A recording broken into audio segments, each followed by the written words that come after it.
नमस्कार, B positive news में आपका स्वागत है। मैं नगेंद्र शर्मा इस वक्त मौजूद हूं ताऊ देवीलाल पार्क में और खड़ी हूं ठीक पीछे ताऊ देवीलाल के स्टैचू के।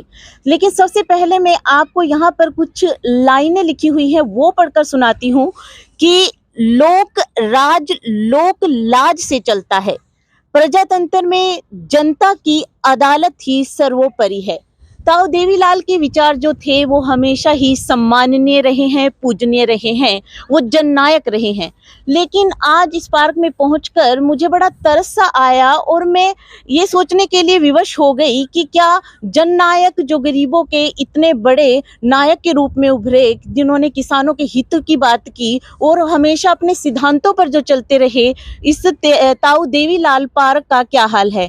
हमने शौचालय को देखा, वो भी बदतर हालत में थे। यहाँ पर हमने ओपन जिम को देखा, जो भी अपनी अवस्था में है वो ठीक है, लेकिन लोगों के संयोग से यहाँ पर जो प्रशासन है वो इसकी सुध नहीं लेता। क्या राजनीति में यही होता है? क्या जननायकों की, जो बुजुर्ग लोग होते हैं, जो जननायक होते हैं, जिनका सम्मान हम बड़े स्तर पर करते हैं, क्या उनकी ये दुर्दशा होनी चाहिए? और तब जब जेजेपी पार्टी खुद सत्ता में है, तो आप इस रिपोर्ट को मेरे साथ देखिएगा कि ताऊ देवीलाल पार्क की क्या दशा है। कुरुक्षेत्र में ताऊ देवीलाल पार्क के हालात काफ़ी ख़राब हो चुके हैं। हरा भरा पार्क, रंग बिरंगे फूल, पार्क में सैर करते सैकड़ों शहरवासी। वहीं तस्वीर का दूसरा पहलू है दुर्गंध मारता और सफाई को तरसता और बिना टुंटियों का शौचालय, पीने के पानी के टूटे नल, रख रखाव को तरसता open gym. Chaudhary Devilal park में टूटे हुए बंद पड़े फवारे और ताऊ देवीलाल के स्टैचू के पास टूटे पत्थर। ये कहानी उन चौधरी देवीलाल की है जिन ताऊ देवीलाल को पीड़ितों का मसीहा कहा जाता है। ताऊ देवीलाल पार्क की हालत देखकर ऐसा लगता है कि ताऊ देवीलाल जी के सहारे राजनीति के शिखर छूने वाले राजनेताओं को उनकी याद बस राजनीतिक फायदे के लिए ही आती है। मैंने अपने मन की पीड़ा आपको बांटी राजनीति के इस दोगले चेहरे को देखकर। इस पार्क में बुजुर्ग लोग वे महिलाएं भी आती हैं जिन्हें लघु शंका के लिए कहीं भी जगह नहीं मिलती। तो दोस्तों, पहले मिलते हैं उन लोगों से जो ताऊ देवीलाल पार्क के बदतर हालातों से पीड़ित हैं। शौचालय का तो बहुत बुरा हाल है जी। किसी काबिल नहीं है शौचालय, ना करने काबिल है ना बैठने काबिल। अब सैर करने आते मुश्किल होती है बहुत ज्यादा जी। कितने समय से हालत में है? हाँ, इसके तो मुद्दा साल तो यही है जी। मैंने कभी ठीक देखा नहीं है। कितने साल से सैर कर रहे हो गए जी 15-16 साल। तभी से खराब है। Thank you. नाम आपका? नरेंद्र कुमार। कर पाते, ये सफाई नहीं है इसमें और कई बार खुला भी नहीं रहता,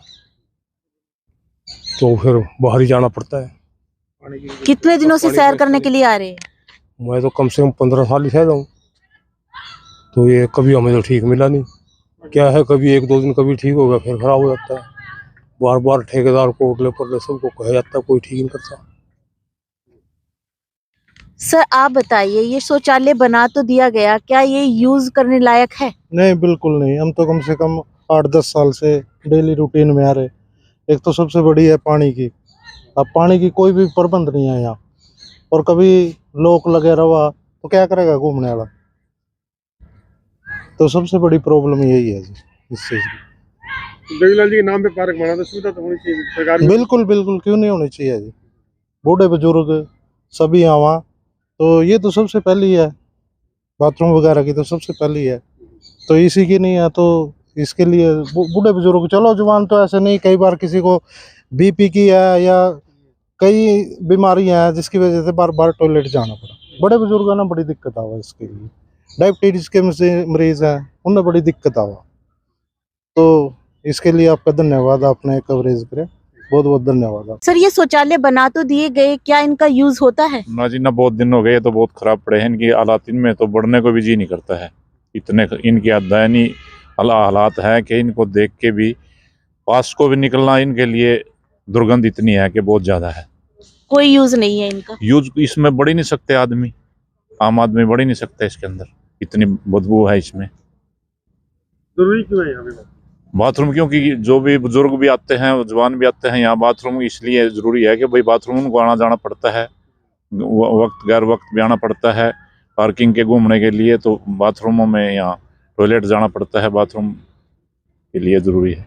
नहीं, बस यहाँ देख रहे हैं, जो कभी ये खराब हो जाता है, कभी वो खराब हो जाता है, मतलब खराब होता है तो उनको कई बार आए भी हैं यहाँ, जो उनको सर्वे करने आते हैं, उनको बोला, वो कहते हैं ये करेंगे, वहाँ लाइट हमें फ़ोन करके भेज दो, इधर फ़ोन करके भेज दो। बाकी अपनी जेब से फिर ये सारे मिल के करवाते हैं, जो भी अपना आप होता है। बाकी पर ये टैंकियाँ हैं, पानी की व्यवस्था, अब तो खैर ये थोड़ा बहुत सफाई तो अब शुरू हो गया। बाकी जो मेन है, ये इसका 2 साइकिल है, वो स्टोर में पड़े हैं, कह रहे हैं वो नहीं आए अभी तक, कई बार बोला इनको। जो शौचालय है यहाँ पे वो भी बदतर हालत में है, उसके बारे में क्या हाँ, कहना है? वो तो मतलब उन पे तो कोई फोकस नहीं ना है, कोई ना तो उनके में सफाई होती है। कोई बोला भी था एक बार भी, यहाँ एक आधा बंदा परमानेंट छोड़ो, क्योंकि सुबह से शाम तक यहाँ 5 बजे से आते हैं सैर करने, उसके बाद फिर अपना सफाई तो ऐसी कैसी होती है। खर्चा कमेटी उठाती है, खुद आप लोग उठाते हैं? हम जो थोड़ा बहुत तो ये हुआ भी, ये तो अपने आप करवाया, इसका करवाया, इधर करवाया, बैरिंग बुरिंग जो टूटे हैं इनके अपने आप। हाँ, थोड़ा थोड़ा सारों ने मिल के दिया, कमेटी ने नहीं की उसकी? कोई कमेटी ने कोई नहीं किया उसमें आगे। गए थे आप लोग? हाँ, फोन भी किया, यहाँ आते हैं, पूछ के जाते हैं कई बार वो। बस कह देते हैं उधर फ़ोन कर दो, इधर फ़ोन कर दो, करवा देंगे। होता हुआ अभी तक तो कुछ नहीं हुआ। ताऊ देवीलाल पार्क में ओपन जिम दिखने में सुंदर लगता है, लेकिन इसे संभाल कर रखने के लिए स्थानीय निवासियों ने खुद जेब से पैसा खर्चा है, क्योंकि नगर परिषद का चक्कर काटने पर इन लोगों को कोरे आश्वासन व जिल्लत के अलावा कुछ नहीं मिला। दोस्तों, किसानी से सत्ता के शिखर को छूने वाले ताऊ देवीलाल को मेरा प्रणाम। यहाँ पर हमें ये सोचना होगा कि जननायक चौधरी देवीलाल जी अपने आदर्श और सिद्धांतों के बहुत पक्के थे, लेकिन यहाँ पर आकर मुझे रोना आ गया इस पार्क की हालत को देखकर। क्या राजनीति में इतना स्वार्थ है कि इन जो जननायक है उनके लिए कोई रखरखाव नहीं है, उनकी स्मृतियों के लिए कोई रखरखाव नहीं है? उनके नाम पर जमकर राजनीति होती है, लेकिन जब उनके बारे में कुछ करने की बात आती है तो सब मौन हो जाते हैं। इस खबर को ज़्यादा से ज़्यादा लाइक और शेयर कीजिएगा। बी पॉजिटिव न्यूज़ के लिए नगेंद्र शर्मा।